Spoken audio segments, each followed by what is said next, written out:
المجتبى صلى الله تعالى عليه وسلم إن الله وملائكته يصلون على النبي يا أيها الذين آمنوا صلوا عليه وسلموا تسليما اللهم صل على سيدنا شفيعنا مولانا محمد كما تحب وترضى بأن تصلي عليه صلى الله تعالى عليه وسلم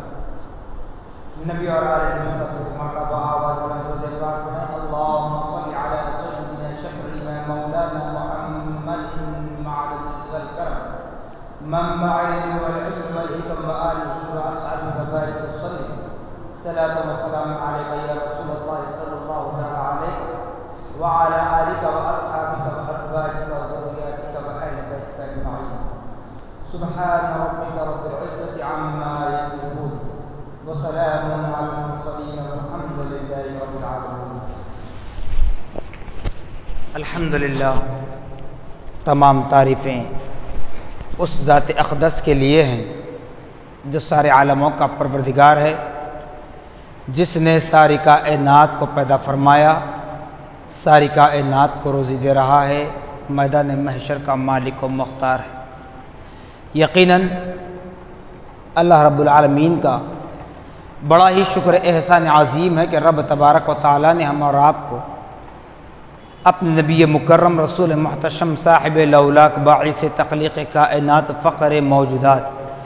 تاجدار مدینہ حضرت محمد مصطفیٰ احمد مجتبیٰ صلی اللہ تعالی علیہ وسلم کی امت بابرکت میں پیدا ہونے کا اعزاز بخشا۔ الحمدللہ ثم الحمدللہ آج تک اور اب تک بھی ہمیں باقاعد حیات رکھا۔ تو معزز سامعین محترم، اللہ رب العالمین اپنے کلام پاک میں ارشاد فرما رہا ہے وَمَن يَتَوَكَّلْ عَلَى اللَّهِ، جو اللہ رب العالمین کی ذات مقدسہ پر بھروسہ رکھتا ہے، کامل یقین رکھتا ہے، تو یقیناً اس کی زندگی اس دنیا میں بھی کامیاب ہوگی، اس کی نسلیں بھی کامیاب ہوں گی، اس کا خاندان قبیلہ جتنا بڑھتا چلا جائے گا وہ سب کامیاب ہوتا رہے گا، جب وہ زمین کی آغوش میں چلے جائے تب بھی وہ کامیاب و کامران بامراد ہوتا ہے۔ اس لیے اللہ پاک آگے ارشاد فرماتا ان اللہ یحب المتوکلین، بے شک اللہ رب العالمین میری ذات پر بھروسہ کرنے والوں کو محبوب رکھتا ہے۔ یعنی اللہ فرماتا کہ جو میری ذات پر بھروسہ رکھتے ہیں وہ میرے محبوب ہیں، وہ میرے دوست ہیں۔ جس کا بھروسہ میری ذات سے اڑ جائے تو سمجھ لو وہ بامراد ہونا، کامیاب ہونا امپاسبل ہے۔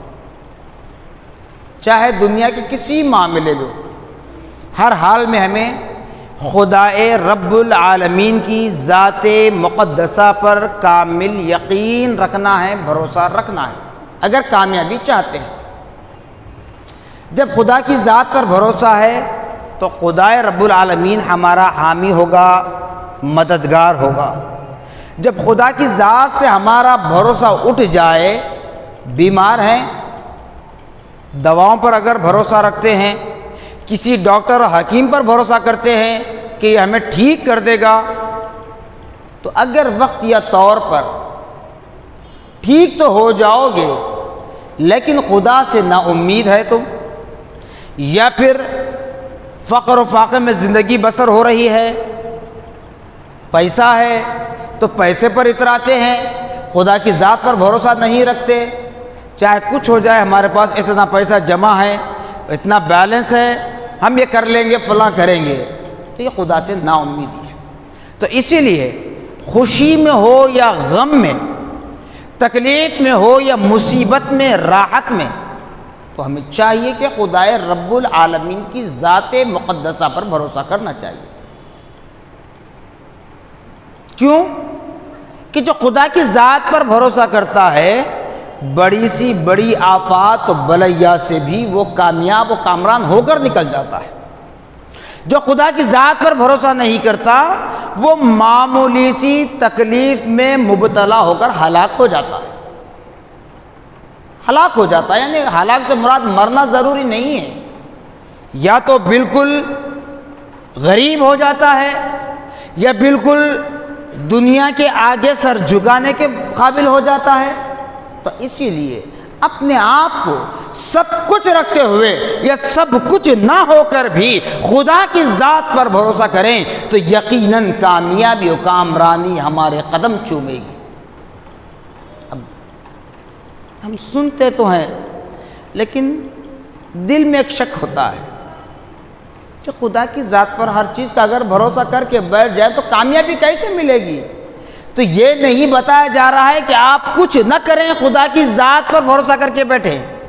بلکہ آپ کو تعلیم یہ دے رہا ہے قرآن کہ تم اپنی کوشش کرو، تم اپنی محنت کرو، تم اپنی جد و جہد کرو، سب کچھ کرو، مگر نتیجہ اس کا رزلٹ خدا کے اوپر چھوڑ دو تو وہ تمہیں کامیاب کرے گا۔ اگر سوچیں کہ میں نے یہ کیا، میں نے یہ کیا،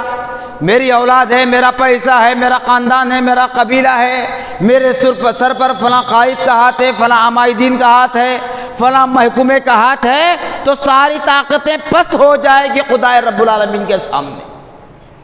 اس لیے سب کچھ محنتیں کرنے کے بعد انجام کے لیے، اس کے رزلٹ کے لیے، وہ کامیابی دیکھنے کے لیے خدا کی ذات پر کامل یقین رکھنا ہے۔ اب یہ کیسے پتہ چلے گا؟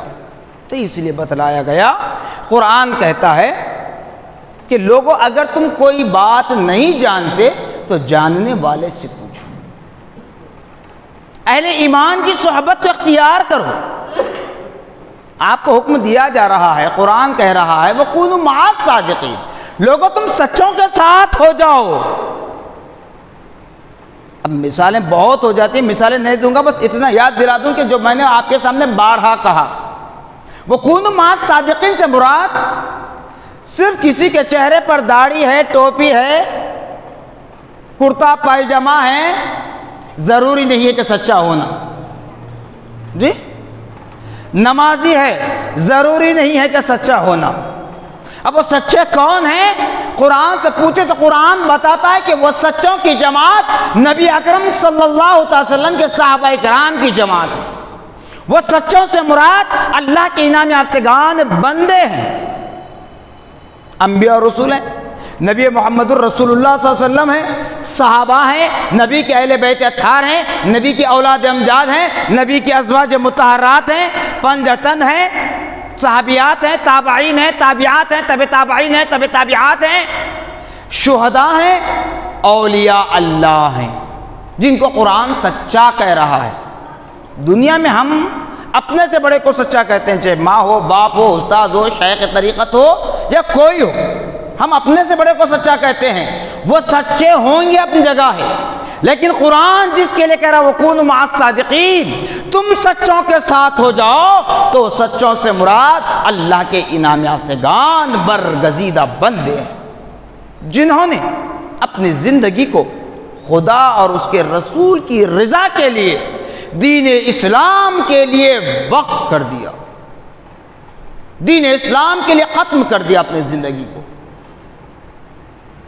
اب اس کی بھی بات بتاؤں، انعام یافتگان میں زیادہ دور نہیں لے جاؤں گا، نہ راستہ دور ہے نہ زمانہ دور ہے، دونوں بھی قریب ہیں۔ یہ بات اور ہے کہ ہم نے کبھی سمجھنے کی کوشش نہیں کی یا وہاں تک جانے کی ہمیں توفیق نہیں ہوئی، یا وابستہ بھی ہیں تو کبھی معلومات ہم حاصل نہیں کر سکی، یہ اپنی جگہ ہے۔ تو یاد رکھیں، الحمدللہ ثم الحمدللہ، میں جہاں پر بھی گفتگو کرتا ہوں خدا کی حمد و ثنا کے بعد نبی مکرم صلی اللہ تعالی علیہ وسلم کی امت بابرکت میں جو ہمیں پیدا کیا گیا ہے اس پر بھی شکر بجا لانے کی کوشش کرتا ہوں۔ اب آپ بھی سنتے ہیں ہر جمعہ تو سوچتے ہوں گے مجھ سے بھی ہمیشہ یہی بات کیوں کہتے ہیں؟ اسی لیے کہ جتنے احسانات خدائے رب العالمین کے ہم پر ہیں، اتنے ہی احسانات نبی مکرم صلی اللہ علیہ وسلم کے ہیں، اتنے ہی احسانات ہم پر نبی مکرم صلی اللہ علیہ وسلم کے ہیں۔ جیسے کہ نبی پاک صلی اللہ علیہ وسلم کی ولادت بسعادت کے وقت آپ کی رضاعی والدہ ماجدہ حضرت دائی حلیمہ رضی اللہ تعالی عنہ نے آپ کو پرورش کے لیے مکہ مکرمہ سے لے کر بنو سعد کے قبیلے میں پہنچی تو کہنے والوں نے کیا کہا؟ اے حلیمہ تو اپنی قسمت پر ناز کر، اے حلیمہ تو اپنی قسمت پر ناز کر، تیری بوسیدہ گدڑی میں وہ لال آ گیا، تیری بوسیدہ گدڑی میں وہ لال آ گیا۔ تو ایسے ہی ہم اہل دکن کو فخر کرنا چاہیے، ناز کرنا چاہیے، کتنا بھی ناز کر لیں پھر بھی کم ہے۔ الحمدللہ ثم الحمدللہ، اللہ ہمارے وطن کو، ہمارے شہر کو، ہمارے شہر کی مٹی کو نظر بد سے بچائے۔ آج تک دنیا میں کئی حالات آپ دیکھ رہے ہیں، وہی حالات ہمارے شہر کو کرنا چاہتے ہیں، ہمارے شہر کی فضا کو خراب کرنے کی ان کی سازشیں ہیں، لیکن یہ اپنے مقصد میں ناکام ہوتے چلے جا رہے ہیں اور ناکام ہی ہوتے رہیں گے۔ کیوں؟ کہ یہ دکن کی وہ سرزمین ہے جنہیں اولیاء کی سرزمین کہلائی جاتی ہے، جس کو اولیاء کی سرزمین کہا جاتا ہے، اور یہ دکن کا وہ علاقہ جو علم و آگہی کا شہر کہلاتا ہے۔ اسی فرقندہ بنیاد شہر حیدرآباد کی سرزمین پر نبی مکرم صلی اللہ علیہ وسلم کی عنایتیں ہیں۔ یوں تو تمام زمین و آسمان پر نبی کی عنایتیں ہیں، لیکن ہم اہل دکن پر بڑی خاص عنایتوں کا نزول ہوتا ہے، کیونکہ جب اسلام کو بچانے کا وقت تھا، جب لوگ اسلام سے منہ پھیر رہے تھے، تو نبی پاک صلی اللہ تعالی علیہ وسلم نے حضرت خواجہ معین الدین چشتی رحمت اللہ علیہ کو ہندوستان کا بادشاہ بنا کر بھیجا، ہندوستان کا بادشاہ بنا کر بھیجا۔ پھر جب عقائد کا معاملہ ہوا، وہاں ٹکراؤ ہو رہا تھا، تو اس سے پہلے حضرت عمر بن خطاب رضی اللہ تعالیٰ عنہ کے نسل میں سے ایک شہزادے فاروق اعظم حضرت مجدد الف ثانی رحمت اللہ علیہ کو بھیجا گیا۔ پھر اور مسائل درکار ہوئے، جہاں صرف اور صرف ماتم کدا بن رہا تھا، دشمنان اہل بیت کی کثرت ہو رہی تھی، یزیدی بھیڑیوں کی کثرت ہو رہی تھی، ایسے میں نبی پاک صلی اللہ تعالی علیہ وسلم نے اپنے ایک اور عاشق، ایک اور شہزادہ فاروق اعظم حضرت عمر بن خطاب رضی اللہ تعالیٰ عنہ کے ایک اور شہزادے جو 39ویں پشت میں آتے ہیں، 39 پشت میں آتے ہیں، اس عاشق رسول کو اس دکن کی سرزمین پر بھیجا۔ شاید آپ جان رہے ہوں گے میں کس کا نام لینا چاہتا ہوں، کس ذات کا۔ وہ شخصیت کوئی عام شخصیت نہیں ہے، کوئی عام خاندان قبیلے سے ان کا تعلق نہیں ہے جنہیں القاب سے نوازا جائے، اور میری زبان میں وہ طاقت نہیں ہے، میرے پاس وہ الفاظ نہیں ہیں کہ آپ کو کچھ لقب دے سکوں۔ شیخ الاسلام والمسلمین، بس اتنا ہی کہتے ہوئے اب میں تورکاً برکتاً نام لوں گا اس ذات کا، شیخ الاسلام والمسلمین عارف باللہ نور نگاہ امداد اللہ، استاذ اعلی حضرت غفران مکان و محدث دکن، الامام الحافظ الشاہ محمد انوار اللہ فاروقی چشتی قادری جمع السلاسل علیہ رحمت الرضوان۔ آپ کی ولادت باسعادت مہاراشٹر ناندیڑ میں ہوئی، تفصیلات میں نہیں جاؤں گا، آپ کی ولادت بسعادت ہوئی، لیکن آپ نے کم عمری میں، تقریباً 11 سال کی عمر شریف تھی، ایک نابینا حافظ صاحب کے سامنے زانوِ ادب طے کر کے آپ نے حفظ قرآن مکمل فرمایا، صرف 11 سال کی عمر میں، 11 سال کی عمر میں۔ اور یہ پیشن گوئی ایک ولی کامل، ایک مجذوب ولی نے کی تھی کہ حافظ قرآن ہوگا، حامل شریعت ہوگا، داعی اسلام ہوگا، سچا عاشق رسول ہوگا، اور نام بھی حضرت یتیم شاہ ولی مجذوب رحمت اللہ علیہ نے اسی وقت تفویض فرمایا تھا، کہہ دیا تھا کہ اس لڑکے کا نام انوار اللہ رکھنا ہوگا۔ وہ شخصیت ہیں جو بعد عمر بن خطاب رضی اللہ عنہ کے شہزادے ہیں۔ آپ کے آبا و اجداد کی آمد ہوئی ہندوستان کی سرزمین پر، آپ کی ولادت بھی ہوئی ہندوستان کی سرزمین پر، ریاست مہاراشٹرا میں، لیکن جب آپ نے اعلیٰ تعلیم حاصل کیا تو شوق ہوا کہ مکہ مکرمہ مدینۃ المنورہ سے بڑھ کر کوئی اور سرزمین متبرک نہیں ہے، لہذا وہاں سے بھی میں اعلیٰ تعلیم حاصل کر لوں۔ چلے تعلیم حاصل کرتے رہے، تعلیم حاصل کرتے رہے۔ کئی دفعہ آپ نے حج کیا، تو آخری مرتبہ جب حج کے لیے جا رہے تھے تو آپ اپنے وطن عزیز کو خیر آباد کہہ رہے تھے، الوداع کہہ رہے تھے، نکل رہے تھے،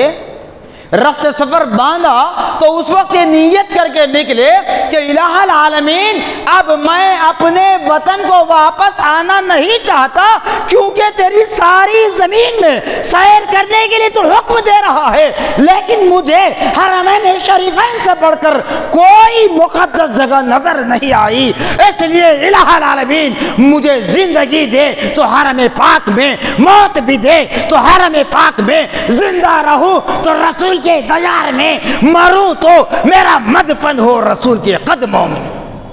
اس ارادے کے ساتھ آپ اپنے وطن عزیز کو چھوڑ کر نکلے۔ اللہ رب العالمین دعاؤں کو سننے والا ہے، قبول کرنے والا ہے، اور اللہ نے میرے نبی کو مختار کل بنایا ہے۔ اللہ نے آپ کی دعا کو سن لیا، قبول کر لیا، حج ہو گیا۔ حج مکمل ہونے کے بعد، حج کے ایام مکمل ہونے کے بعد آپ کا سارا قافلہ واپس آ گیا، لیکن آپ وہیں رہے کیونکہ اللہ نے آپ کی دعا کو سن لیا۔ اب مدینۃ المنورہ میں روضہ رسول کے دیار میں سنہری جالیوں کے سامنے مواج شریف کے روبرو، یعنی نبی اکرم صلی اللہ علیہ وسلم کے مزار پر انوار کے اس حصے کے سامنے جہاں نبی کا چہرہ اقدس اور آپ کا قلب اطہر یعنی دل ہوتا ہے، اس کو کہتے ہیں مواج شریف، وہاں روبرو بیٹھے ہوئے ہیں، کام کر رہے ہیں، علمی کام چل رہا ہے۔ وقت ہوا آرام کا، آرام کر رہے تھے تو حالت خواب میں نبی کے دیار میں ہیں، حالت نیند میں بشارت ہو رہی ہے، کیا؟ انوار اللہ دکن کی طرف مراجعت کرو، دکن کی طرف چلے جاؤ۔ حضرت انوار اللہ فاروقی علیہ رحمت و رضوان جو جامع نظامیہ کے فاؤنڈر ہیں، آپ نے کہا یا رسول اللہ صلی اللہ تعالی علیہ وسلم،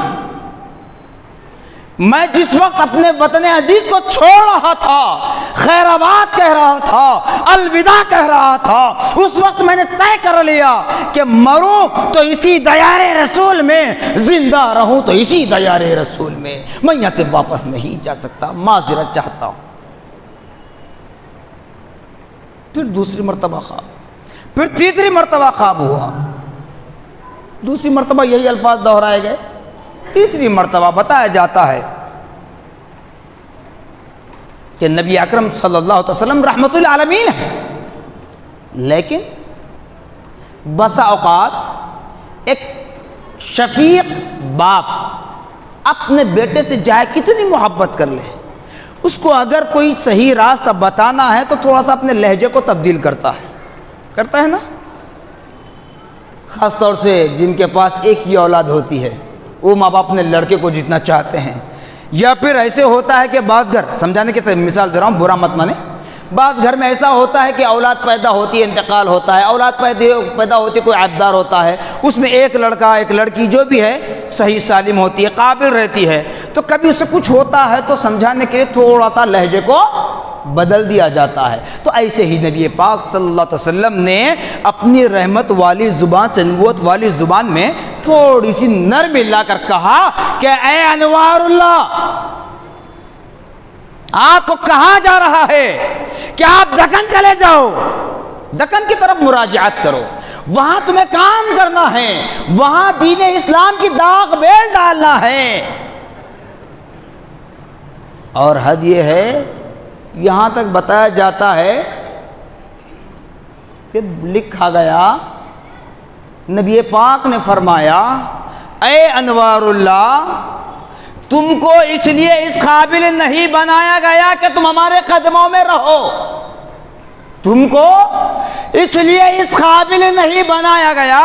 کہ تم ایک ہی ہمارے قدموں میں رہو، بلکہ جاؤ اسلام کی تبلیغ عام کرو، دین اسلام کی داغ بیل ڈالو، عقائد اہل سنت کی اصلاح کرو، اور ہزاروں لاکھوں کروڑوں کو ہمارے قدموں میں لے آؤ، اس لیے تمہیں قابل بنایا گیا ہے، جاؤ دکن کی طرف مراجعت کرو۔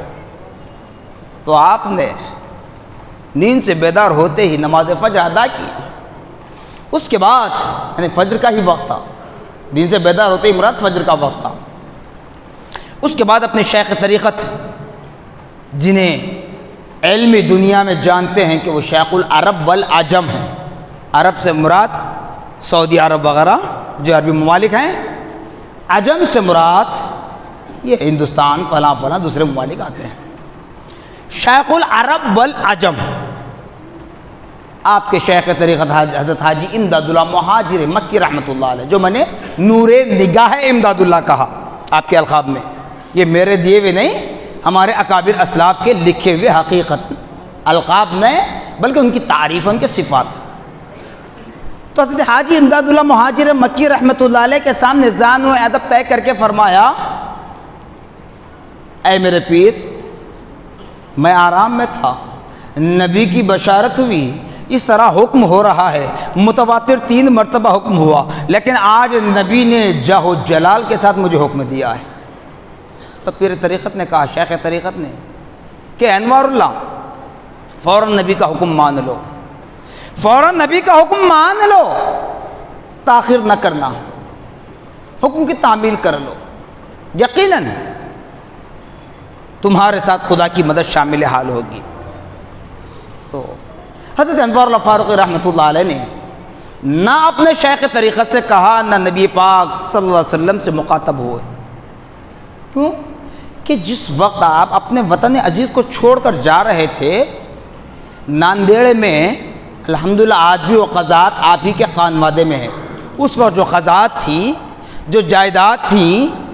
ساری جائیداد قضاعت سب اپنے چھوٹے بھائی حضرت امیر اللہ فاروقی رحمۃ اللہ علیہ کے سپرد کر دی، انہیں گفٹ دے دیا، سب کچھ کر دیا، لکھا پڑھائی ہو گئی۔ یہ نہیں کہا کہ میری جائیداد ختم ہو گئی ہے، میرے پاس مال و متاع کچھ نہیں ہے، میں دکن میں جاؤں تو میری ولادت تو مہاراشٹر کی ہے، دکن میں اگر میں چلے جاؤں تو وہاں میرا مددگار کون ہوگا، میری مدد کون کرے گا، اور مجھے کون پہچانے گا، مجھے کون جانے گا، میرے بازو کون بنے گا۔ آپ نے یہ نہیں کہا، بس اتنا کہا، یا رسول اللہ صلی اللہ تعالی علیہ وسلم، جب ذرا سی مجھے تکلیف ہوتی ہے، جب ذری سی مجھے تکلیف ہوتی ہے تو میں آپ کی بارگاہ سے چمٹ جاتا ہوں، آپ کے شہر کی خاک کو خاک شفا سمجھ کر چوم لیتا ہوں اور صحت یاب ہو جاتا ہوں۔ یا رسول اللہ، مجھے گوارا نہیں ہے کہ میں مدینہ شہر کو چھوڑ کر چلا جاؤں، شہر مدینہ چھوڑ کر چلا جاؤں، یہ مجھے ہرگز گوارا نہیں ہے کہ مدینہ کی سرزمین سے میں جدائی کو اختیار کر لوں۔ تو نبی پاک صلی اللہ علیہ وسلم نے فرمایا، اے انوار اللہ، اللہ اس کا رسول حاضر و ناظر ہے، اگر اس میں کچھ باتیں آپ نے اب تک نہیں سنا، آپ سن رہے ہیں تو یہ من گھڑت کہانی یا آپ کے اوصاف کو بڑھانا یہ بات نہیں ہے، بلکہ آپ تاریخ اٹھا کر دیکھ لیں، سلطنت آصفیہ کی تاریخ بھی پڑھ لیں، اور بانی جامع نظامیہ علیہ رحمت الرضوان کے مرید خاص خلیفہ جامع نظامیہ کے مفتی اول، پہلے مفتی حضرت العلامہ مفتی رکن الدین صاحب قبلہ رحمت اللہ علیہ نے اپنی کتاب مطلع الانوار میں لکھا ہے ان چیزوں کو۔ آپ سلطنت آصفیہ کو بھی پڑھ لیں، معلوم ہوگا، اب وہ کیا ہے وہ بھی بتا دو انشاءاللہ۔ تو فرمایا نبی نے، اے انوار اللہ، تم مدینے سے دور ہو رہے ہو، تم مدینے کی مٹی سے دور ہو رہے ہو، مدینے والا تم سے دور نہیں ہے، مدینے والا تم سے دور نہیں ہے۔ جب یاد کرو اپنی نظروں کے سامنے مدینے والے کو پالو گے، جب بھی یاد کرو اپنی نظروں کے سامنے مدینے والے کو پالو گے، جس کی دلیل یہ ہے اسی مطلع الانوار میں مفتی اول نے لکھا کہ حضرت بانی جامع نظامیہ علیہ رحمت الرضوان فتوحات مکیہ کا درس دیا کرتے ہیں۔ آپ کے درس میں علماء مشائقین کے علاوہ پاک جنات بھی ہوا کرتے تھے۔ تو دوران درس ایک مسئلہ پیچیدہ ہوا، ایک مسئلے کا حل آپ نہیں کر سک رہے تھے، ایسے میں آپ نے اپنے چہرے انور کو تھوڑا سا پلٹا دیا اور نبی پاک صلی اللہ علیہ وسلم کی ذات مبارکہ کی جانب گنبد خضرا کی جانب متوجہ فرما دیا۔ تو آپ کی ایک مریدہ جو پسے پردہ آپ سے درس حاصل کیا کرتی تھی، حضرت نجیبہ بیگم صاحبہ رحمہ اللہ، وہ بتلاتی ہیں کہ جب بانی جامع نظامیہ نے فتوحات مکیہ کا درس دیتے دیتے جس مسئلے پر آپ پسیماں ہو کر رک گئے اور کچھ دیر کے لیے توقف فرمایا، تو ایسے میں نبی کریم صلی اللہ تعالی وسلم اپنی مزار اقدس سے جہاں صحابہ کو درس دے رہے تھے وہیں پر نبی نے اپنے درس کو موقوف کیا اور صحابہ سے کہا، اب ذرا کچھ دیر کے لیے خاموشی اختیار کرنا، مجھے آواز نہ دینا، مجھ سے کلام نہ کرنا، کیونکہ ہند کی سرزمین پر میرا عاشق، میرا لاڈلا انوار اللہ ایک مسئلے میں پیچیدہ ہے، اس کا مسئلہ حل کر کے میں تمہاری طرف متوجہ ہو جاؤں گا۔ یہ منظر سبھوں نے دیکھا، نجیبہ بیگم صاحبہ نے، اللہ نے انہیں وہ طاقت دی تھی کہ اس مناظر کو، اس منزلوں کو جو راستہ طے ہوا سب آپ نے دیکھا۔ تو یہ شان حضرت انوار اللہ فاروقی رحمت اللہ علیہ کی، اور ہم اہل دکن پر نبی کی عنایتیں ہیں، اس لیے ہم اہل دکن کو چاہیے کہ نبی کی محبت اپنے دل میں اجاگر کریں کہ کس طرح ہمارے عقائد کے تحفظ کے لیے نبی اکرم صلی اللہ علیہ وسلم نے ہم پر اپنی عنایت نازل فرمائی ہیں۔ تو اس وقت ہمارا دکن کا علاقہ، بڑے بزرگ حضرات بیٹھے ہوئے ہیں، وہ جانتے ہیں اس وقت دکن کا علاقہ ماتم کدہ بن چکا تھا، لیکن یہی وہ ذات ہے حضرت انوار اللہ فاروقی رحمت اللہ علیہ کی کہ ان کے دیوان میں، ان کے ایوان میں، ان کے گھر میں بیٹھ کر انہیں راہ راست پر لایا، ورنہ سارا دکن کا علاقہ آج ماتم کدہ ہو چکا تھا۔ یہ حضرت بانی جامع نظامیہ علیہ رحمت الرضوان کا خاص فیضان ہے۔ صرف اتنا ہی نہیں، حضرت بانی جامع نظامیہ علیہ رحمت و رضوان، جو میں نے کہا نا سلطنت آصفیہ کی تاریخ کو بھی آپ پڑھیں، سلطنت آصفیہ کے دو آخری بادشاہ میر محبوب علی، میر عثمان علی خان۔ میر محبوب علی بادشاہ کا لقب تھا غفران مکان، میر عثمان علی بادشاہ کا لقب تھا اعلیٰ حضرت۔ جی تو میر محبوب علی بادشاہ کے استاد تھے حضرت زما خان شہید رحمۃ اللہ علیہ، جہاں شمشیر گنج میں آپ کا مزار اقدس ہے۔ آپ چھٹے بادشاہ محبوب علی خان کے استاد تھے۔ اب حالات کچھ ایسے ہوتے رہے، کیونکہ اختلافی بات کرنا مقصد نہیں ہے، مگر اتنا بتا دوں کہ وہ مہدویت کو آپ نے اجاگر کر دیا، بتلا دیا کہ مہدویت کے عقائد کیا ہوتے ہیں کیا نہیں۔ تو ایسے میں حضرت زما خان شہید رحمۃ اللہ علیہ کو شہید کر دیا گیا۔ اب محبوب علی خان کی تربیت کون کرے،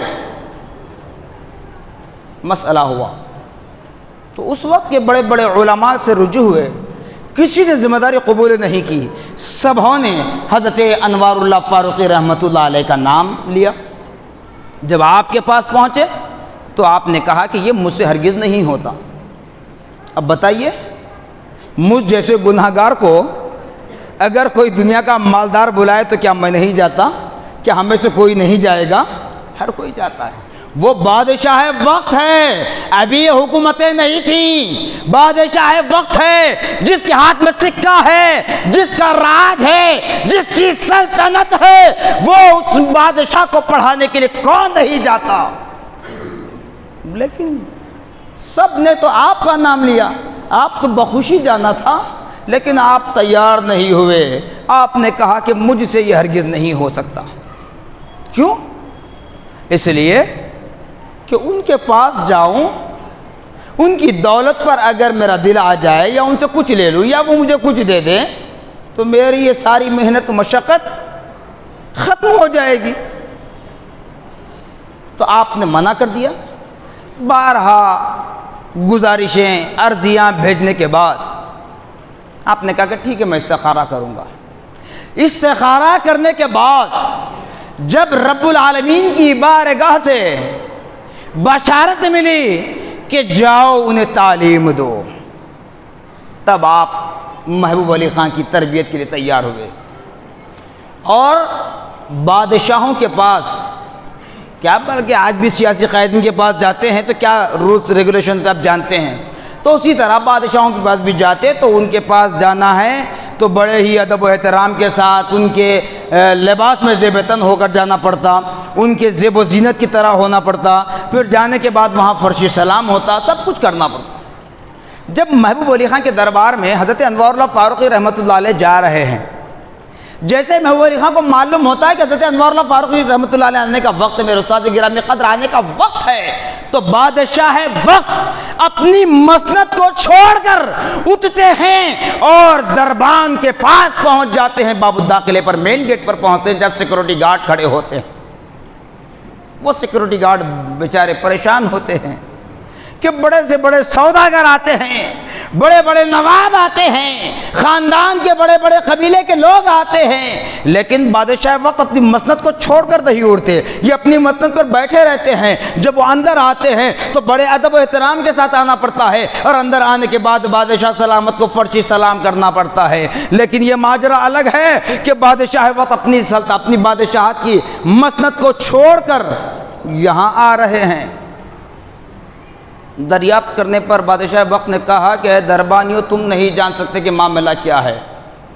یہ وہ ذات ہے جو امیر المومنین حضرت عمر بن خطاب رضی اللہ تعالیٰ عنہ کے شہزادے ہیں۔ اگر ہم ان کا ادب نہ کریں گے تو ہماری یہ سلطنت کس کام کی ہے، یہ ہمارا سکہ، یہ راج کس کام کا ہے۔ یہ ادب محبوب علی خان نے کیا۔ عثمان علی بادشاہ کی اگر بات کریں، ہمارے معاشرے سے اس رسم و رواج کو بھی ختم کر دیا گیا ہے، بیجا رسم و رواج کو شامل کیا جا رہا ہے۔ جب بچے 4 سال کی عمر میں آتے، بات کرنے کے قابل ہوتے، تو 4 سال 4 ماہ 4 دن ایسے وقت میں ان کی بسم اللہ خوانی ہوا کرتی تھی۔ بڑے بزرگ حضرات کو بلوا کر بسم اللہ خوانی قرآن کی تلاوت شروع کرواتے ہیں۔ تو آج وہ رسم و رواج ہمارے پاس ختم ہو گیا، بیکار رسم و رواج آ رہے ہیں۔ بہرحال اللہ نیک توفیق دے۔ تو عثمان علی خان کو بانی جامع نظامیہ علیہ رحمت و رضوان نے بسم اللہ خوانی جو شروع کی تو تخت نشینی تک آپ ان کے استاد رہے، عثمان علی خان کے۔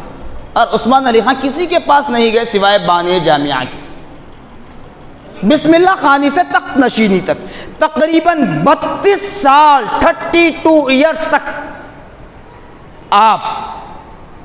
بانی جامع نظامیہ علیہ رحمہ سے علم حاصل کرتے رہے۔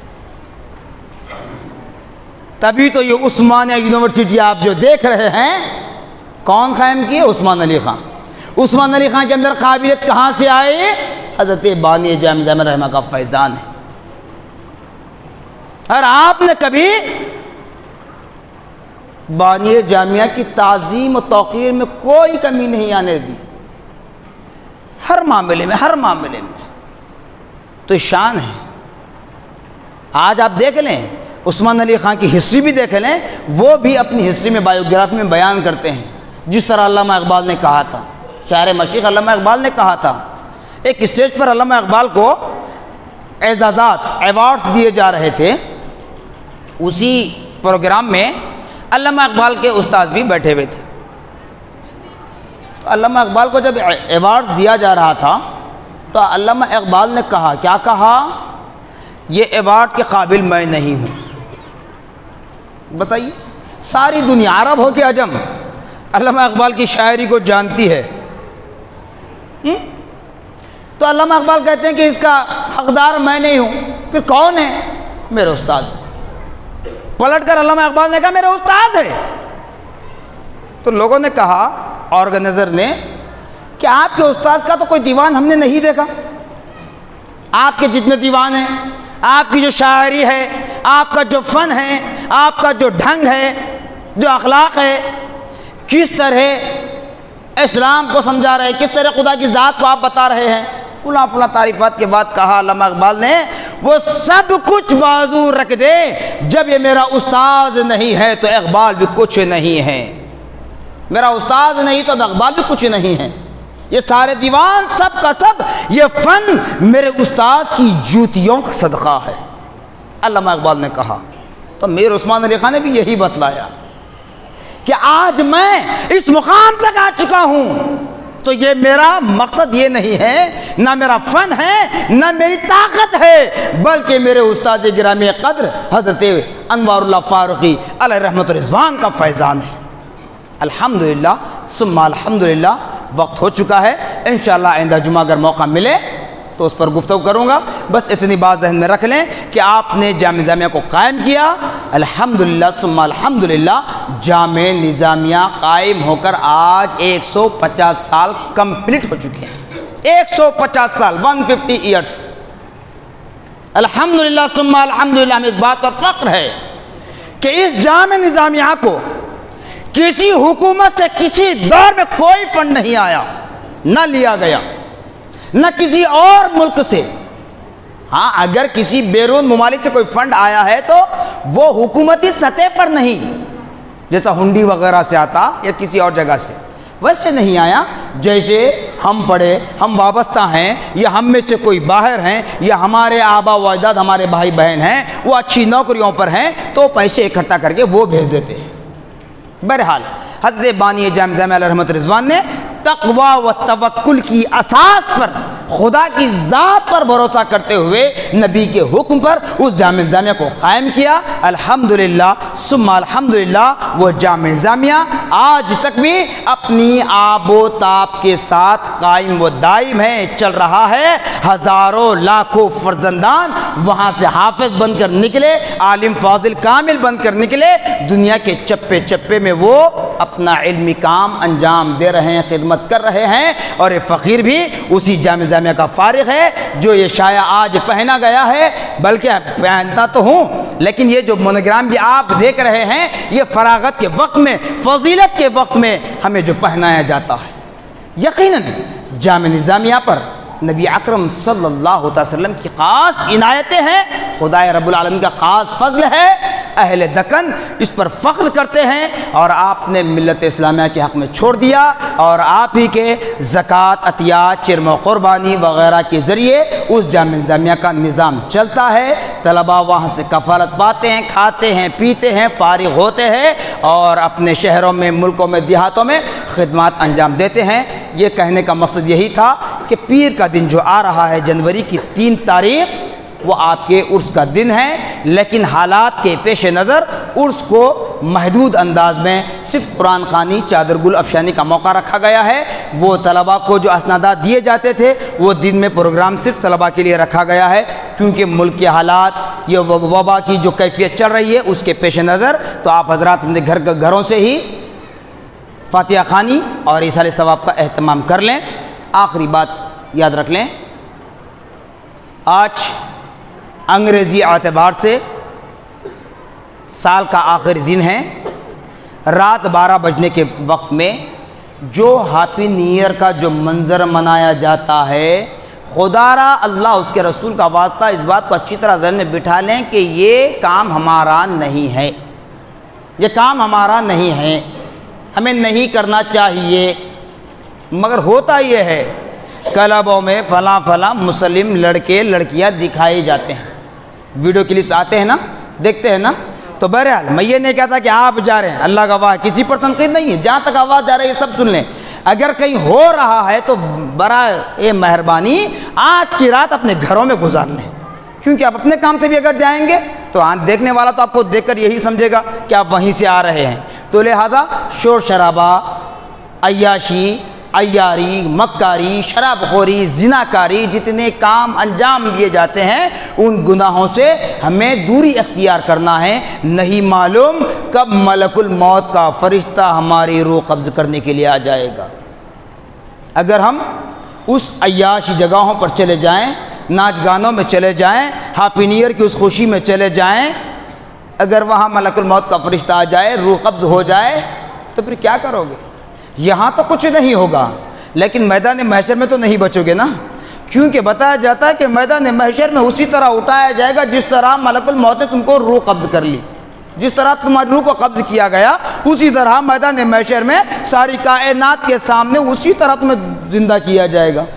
تو یہاں کی عزت رسوائی سے بچیں گے، لیکن وہاں کی ذلت سے کون بچ پائے گا؟ اس لیے خدا را اللہ اس کے رسول کا واسطہ ایسے جگہوں پر آپ کو جانے کی ضرورت نہیں ہے، ایسے اعمال ہمیں اختیار کرنے کی ضرورت نہیں ہے۔ بس ہمیں جتنا ہو سکے اللہ پاک کی بارگاہ میں گریہ وزاری کرنا ہے، ان آفات و بلیات سے، ان وباؤں سے محفوظ رہنے کے لیے، اور جو موقع ہمیں مل رہا ہے اس میں اللہ کو راضی کرنے اور نبی اکرم صلی اللہ علیہ وسلم کو راضی کرنے کی کوشش کریں۔ جزاکم اللہ خیرا جزا، وآخر دعوانا الحمدللہ رب العالمین۔ سنت ادا فرمائیں۔ اگلی صفوں کو